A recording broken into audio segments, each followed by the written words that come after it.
My name is Rob Boston. I am the Director of Communications for Americans United for Separation of Church and State in Washington, D.C. We are a national organization that promotes just what our name says, separation of church and state. Now, unlike some of the groups here, we are broad in our membership. We're not an atheist or a secularist group. We have religious people involved and non-religious people involved. It's a big tent. We think that's important because we think separation of church and state should be supported by a lot of different people, those of faith and those of non-faith. We welcome them all. Our belief is that no matter what you tend to believe about God, whether you believe in God or don't believe in God, whether you go to church or don't go to church, that should not affect your standing as a citizen of this country. Everybody should be on the same equal playing field, and the government should respect all those beliefs, but not get into the business of legislating on the basis of any person's religious beliefs.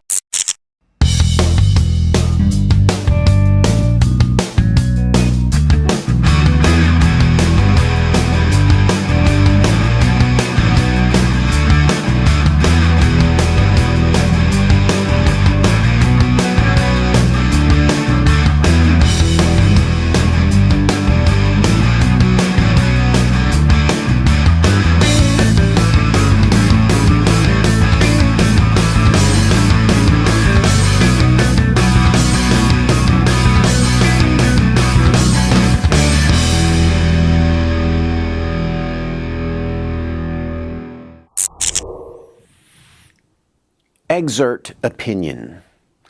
Was there a historical Jesus? That is, does the Jesus character in the Gospels correspond to a real person? In recent years, the idea that he is simply a myth has become popular enough to be given the name mythicism. Although a number of scholars have become proponents of mythicism, Dr. Bart Ehrman, professor of religious studies at the University of North Carolina in Chapel Hill, has stated that there is no scholar in any college or university in the Western world teaching in any related field who doubts that Jesus existed. Given the overwhelming consensus, one might wonder how the mythicist view can be justified.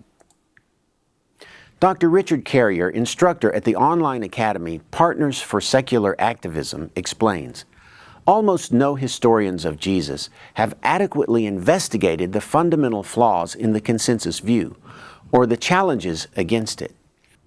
They have used demonstrably invalid methods that have led to countless contradictory conclusions, how's that for alliteration, rendering the consensus view useless.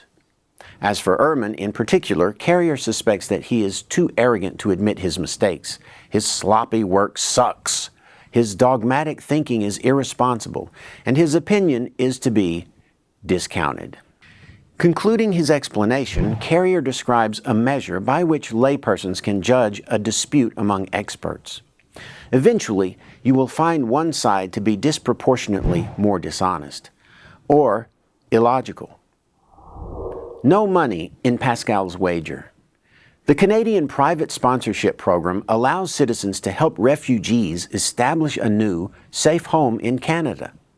Sponsors are required to support their protégés for 1 year, providing all necessities, including room and board, and assistance with adjusting to life in a new country.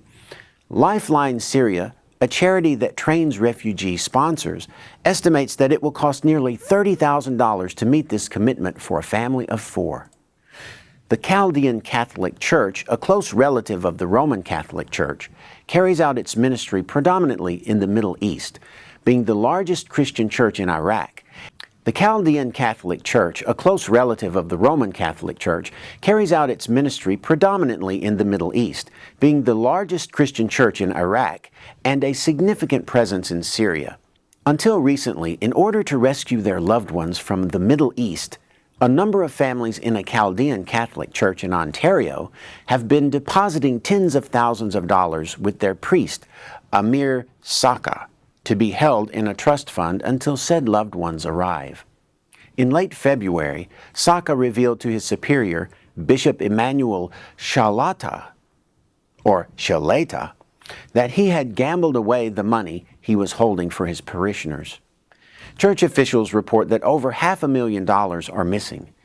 Shalita dismissed Saka from his position, and the next day personally drove him to Southdown Institute, a treatment facility for clergy with addictions.